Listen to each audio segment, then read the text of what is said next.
Hello, everybody. I hope everyone's doing well.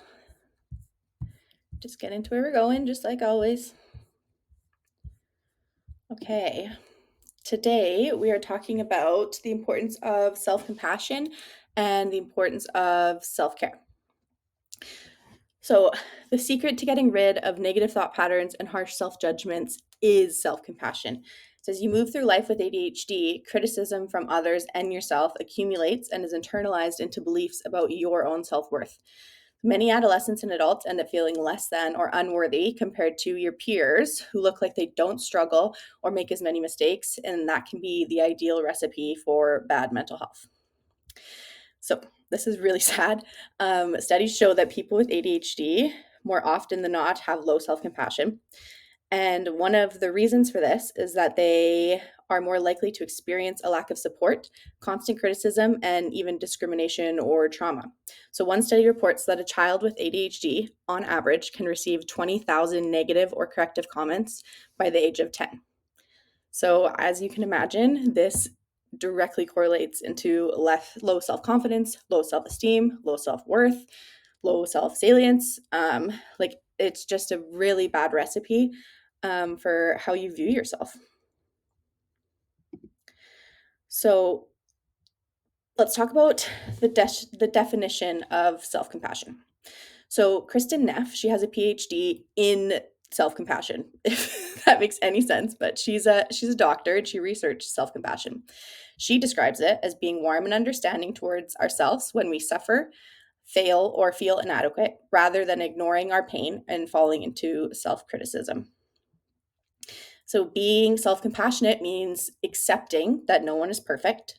When mistakes happen, amends can be made without as much self judgment, anger, and blame. Mistakes are okay as long as you grow and learn from them. We all have things to address in our lives, and there are times for apologies, correcting mistakes, and working towards self improvement. So we cannot always succeed, we cannot always be perfect, and we cannot always stay calm under stress. So self compassion means treating ourselves no better or worse than we would a friend along the way, just like we talked about last session. So it's very important to use non-judgmental awareness. So awareness is so important, but it's also important to be non-judgmental about it. So recognize your progress without being too hard on yourself. Give yourself credit for what you've accomplished, whether ADHD made it harder or not. Accepting your challenges doesn't mean you're ignoring areas for growth. It just means you're approaching them with kindness instead of self-criticism. ADHD brings struggles, and improving certain things take time and effort, and that's okay. Acknowledge your flaws, focus on your strengths, and move forward with self compassion rather than judgment. So, we're going to talk about. I know, like, that's so easy to say, like, oh, just be self compassionate. And it's not always about just saying, like, I'm okay the way I am. I don't need to change. I should love myself for who I am. That is not self compassion. It is, but at the same time, we all have rooms for growth. So I'm going to give you some tips for starting to become self compassionate. So, mindfulness is the biggest thing, and this goes into self care as well. They're very interconnected. So, let's talk about the actual definition of mindfulness. Like, if you Google mindfulness, this is the definition: a mental state achieved by focusing one's awareness on the present moment while calmly acknowledging and accepting one's feelings, thoughts, and bodily sensations. So, when you hear mindfulness out in the wild, you kind of look at it like being present, being in the moment. So, how do we do that? So, this is my definition of mindfulness. It's learning how to be aware of, listen to, and feel connected to your body. I equate mindfulness to a strong mind body connection. Um, like I always say, you might not feel the same way I do about it, but when I was growing up, I didn't even know that I wasn't connected to my body. I mean, I thought I was because I was so emotional. And I thought that, like, I'm feeling emotions, like I'm showing emotions, I'm connected to my body. It's so different. I expect, especially with a neurodivergent mind, I think the mind body connection it takes a lot of work to be actively living in your body and not living in your mind. So, another definition of mindfulness is doing body scans, which I'm going to go over when we get to grounding. But that's basically just like stopping and listening to your body. So it's also the ability to recognize and feel your feelings and then move past them as best you can. I feel like a lot of people with ADHD, including myself, internalize feelings, or sorry, not internalize, intellectualize feelings. So in your head, you're saying, I'm mad and I'm mad because of this, and it happened because of this, because we're so self aware. We know why we're feeling that way. But it's one thing to say, I'm mad and I know why I'm mad, than it is to actually feel the feelings in your body, accept them, and then move past them. And if we don't do that, then sometimes they show up in ways we don't want them to show up, like stress or like an outburst, sickness. Like if you're getting sick a lot, like I struggle with this, but if you're getting sick a lot, like I think that's a big thing to do. Like people say, if you're really stressed out, you're more susceptible to sickness. It's so true. And then trying to live in your body and not your mind. I have in a couple next slides, I'm going to explain this a little more. So, when we talk about grounding, grounding is getting into your body. And that is a version of being self compassionate because it's a way to feel our feelings and be more mindful. So, here are a bunch of different tricks that are able to get you grounded, getting into your body. A lot of these did not work for me at all. And it wasn't until, like, you see Katie's technique over here, and it wasn't until I went to somatic therapy that I actually figured out what worked for me. So people would tell me all these things, the 5-3-2-1 activity, guided meditation, progressive muscle relaxation. None of that worked for me, but it might work for you. So I'm going to go through these things and then I'm going to tell you what works for me. So 5-3-2-1 activity, I'm sure some of you have heard about this. It's when you do 5 things you can see, 3 things you can hear, 2 things you can feel, and 1 thing you can taste. Those might be backwards, but it's basically just about like getting yourself into the present moment. This does not work for me. It does maybe if I'm having like a panic attack, but for the most general sense of it, this one does not work for me, but it might work for you.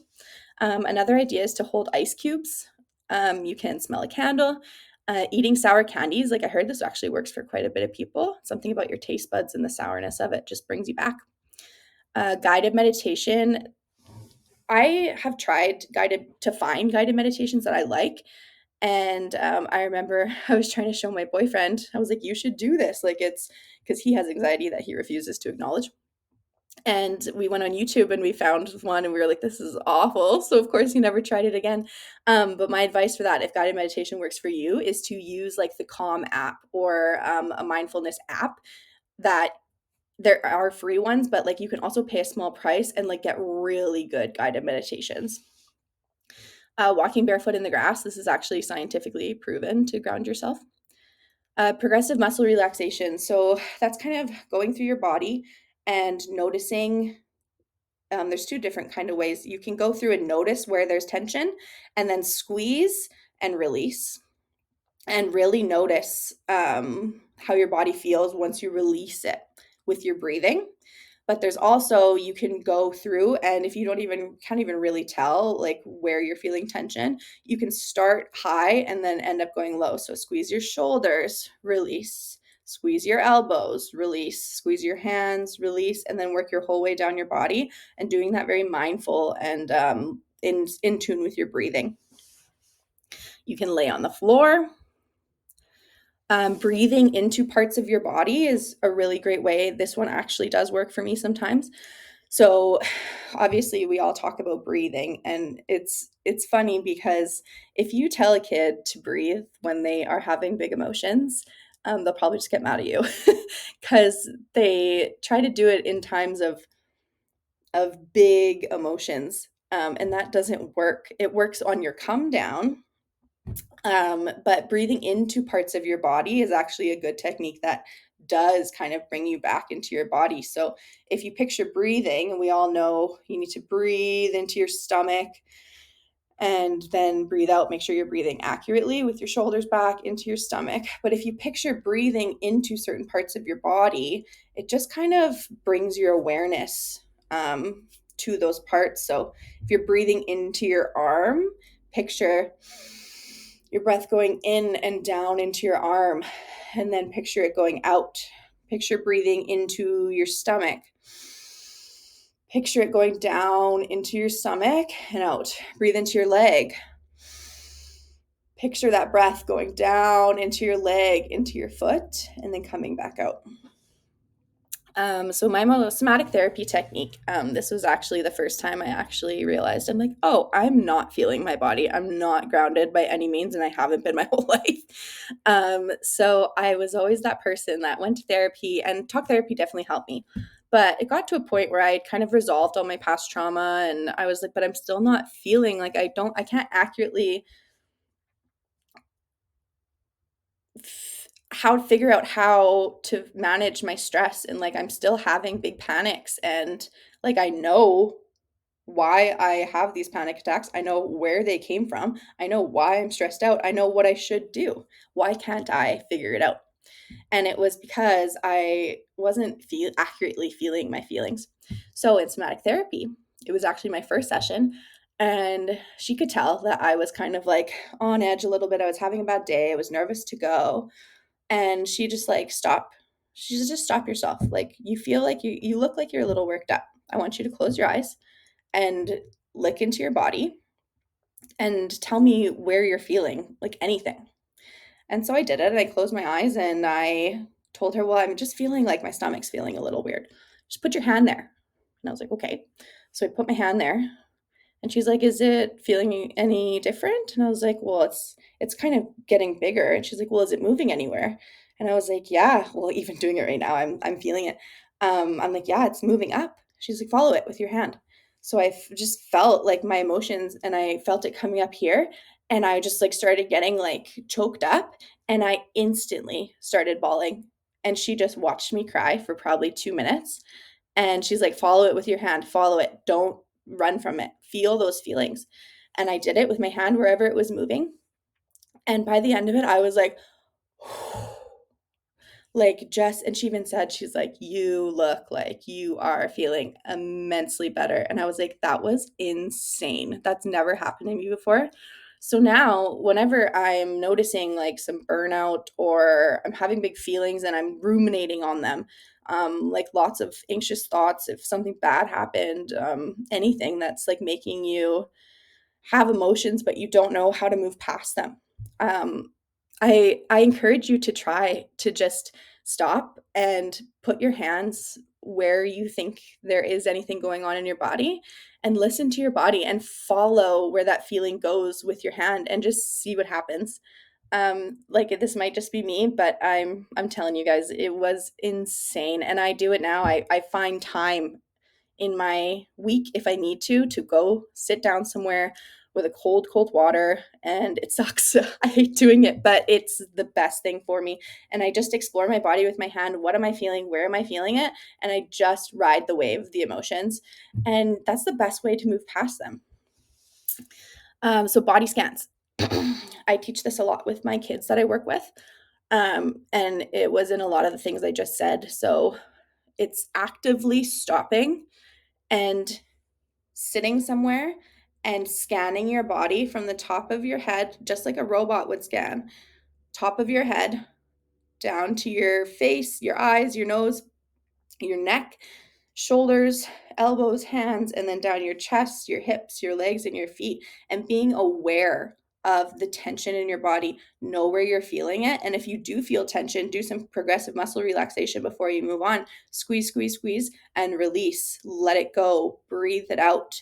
Notice your thoughts, but come back to them. That's a good thing, actually, in the beginning of it, before when you start your head. Notice your thoughts, be okay with them, move on from them while you're doing your body scan. Uh, Katie's techniques. So this is more for my anxiety, which I know comes a lot with ADHD. So I kind of figured this out one day really randomly, and I thought I had cured anxiety.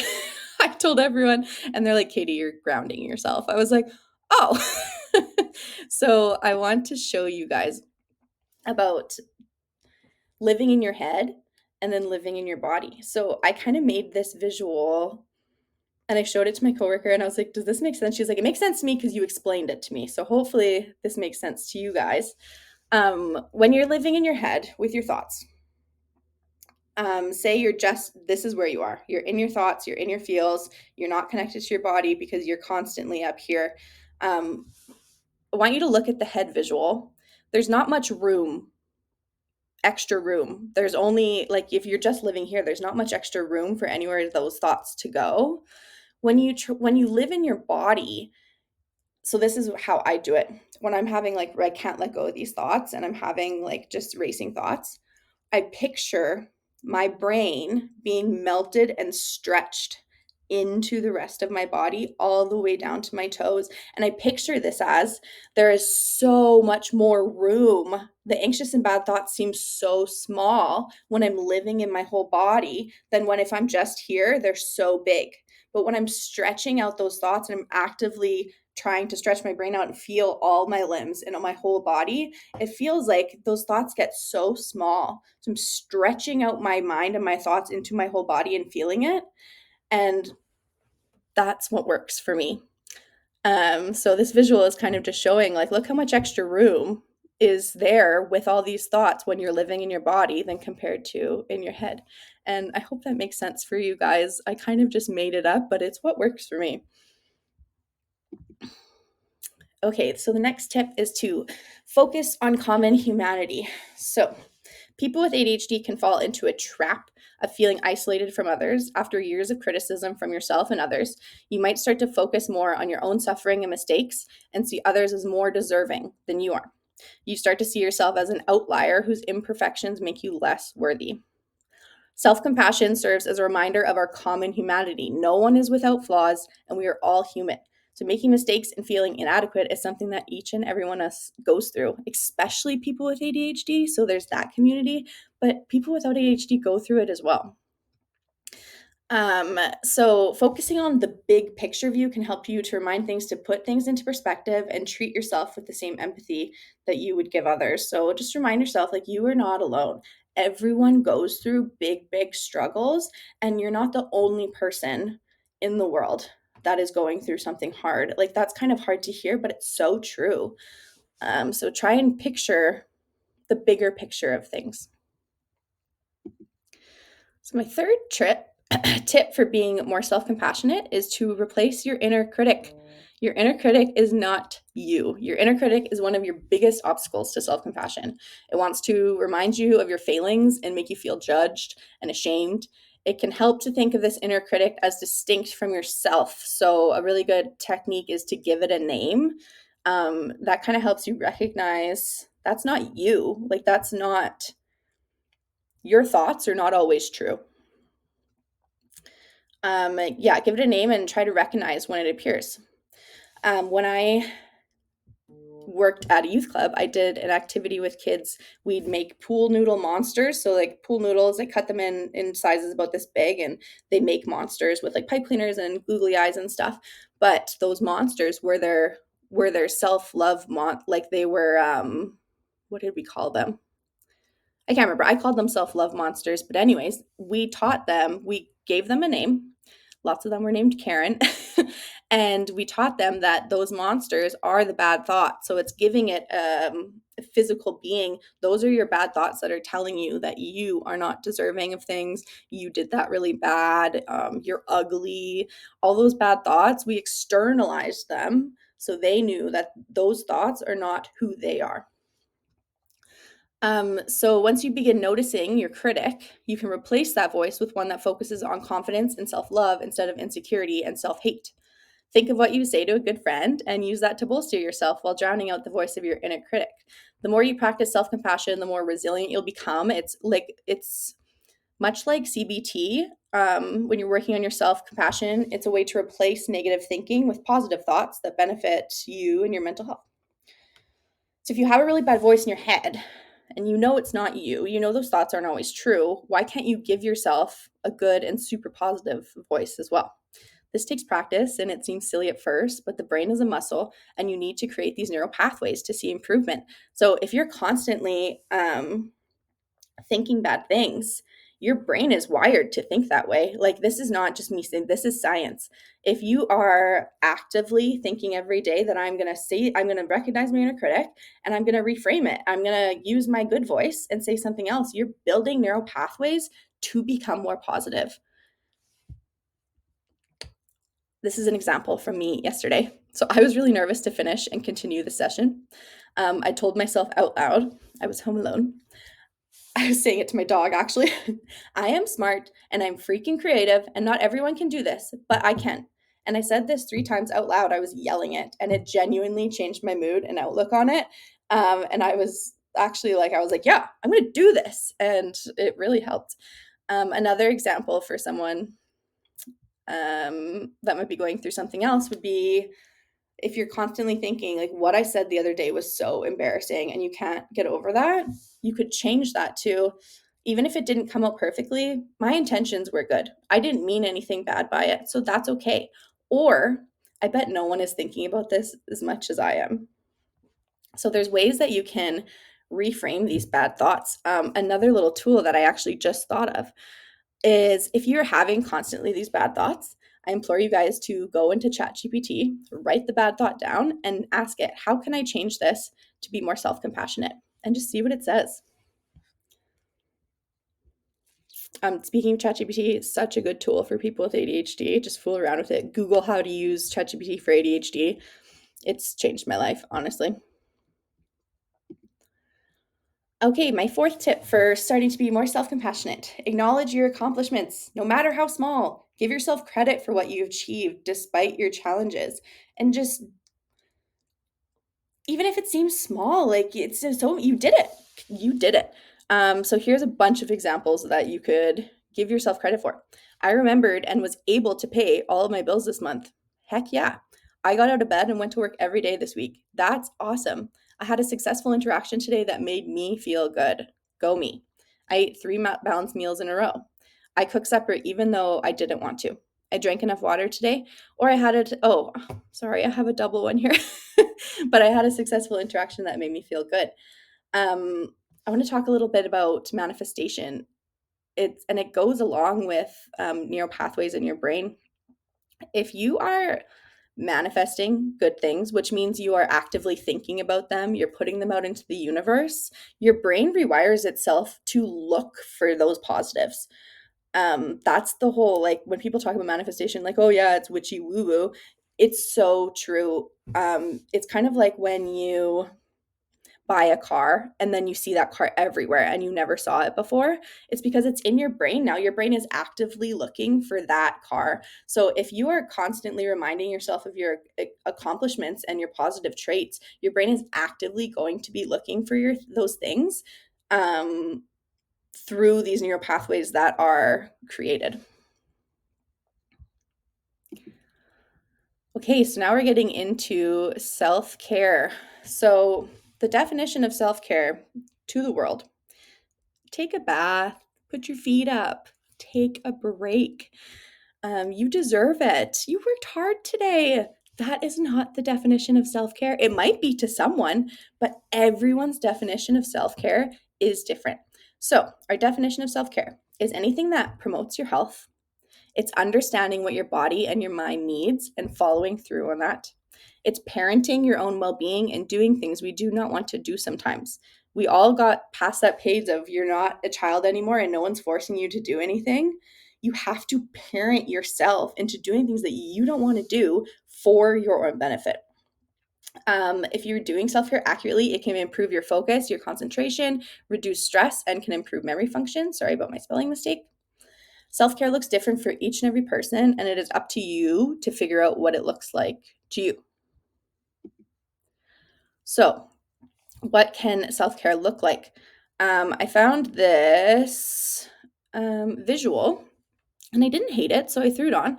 So you have physical needs, intellectual needs, spiritual needs, occupational needs, which is kind of, occupational needs is like anything that's important to you, social needs, and emotional needs.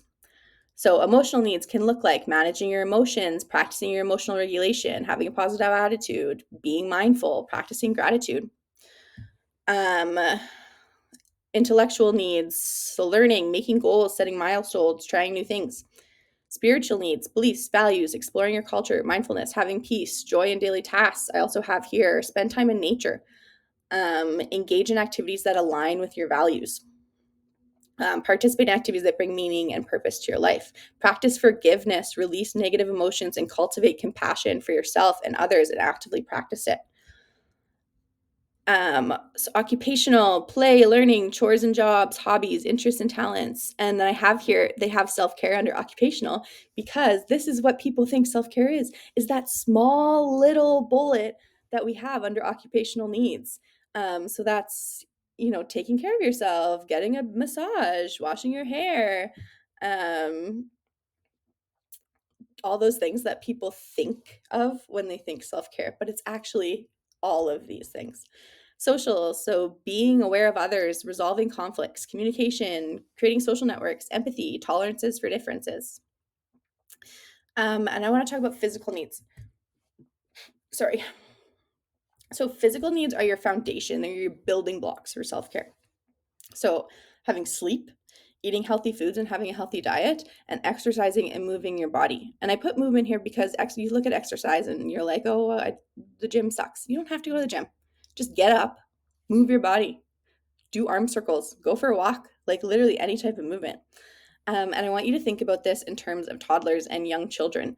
So if a toddler does not have sleep, does not have a good diet, and does not move their body, they are wacky emotional messes. And that's the same for us. And that's what I talk about parenting your own well being, making sure you're having all three of those things, and I guarantee your life will improve.